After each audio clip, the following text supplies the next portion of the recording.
Mena es de las que no puede asistir a la escuela, ya que al final de la jornada, tras descansar un poco, tiene que hacerse cargo de los trabajos de la casa y ocuparse de sus hermanos y hermanas más pequeños. Esta situación es muy habitual. Las actividades domésticas que realizan las niñas no están consideradas un trabajo, sino una obligación natural para apoyar la familia.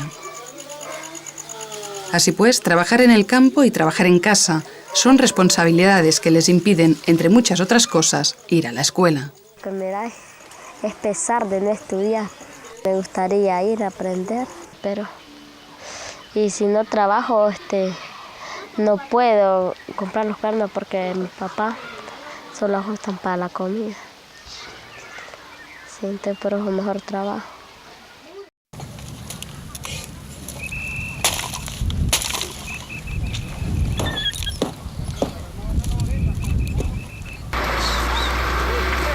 Julio, Rafael y Abraham tampoco van a la escuela.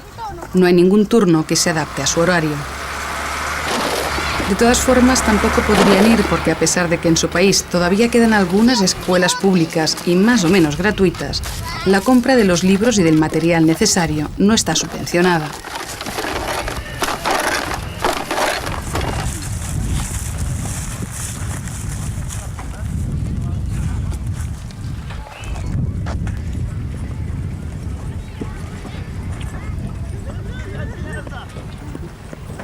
Cuando acaban de rebuscar, tienen que ir a vender el material que han encontrado. A las afueras de La Chureca hay compradores de material reciclable.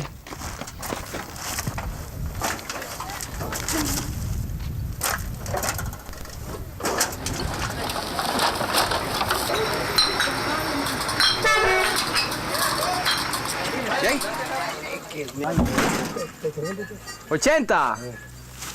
En una jornada entera, trabajando, los tres niños, un hermano mayor, el padre y su tío, pueden llegar a ganar entre 1,50 y 2,70 euros.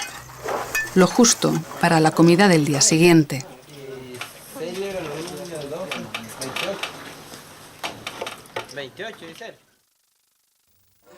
Cuando llegan a casa, se lavan y juegan en la calle, o miran una televisión pequeña en blanco y negro que alguien tiró un día a la basura. Si papá tuviera un trabajo, no estuviéramos yendo cada rato a La Chureca. Diario no estuviéramos yendo. Porque en La Chureca se sienta el huevo aburrido.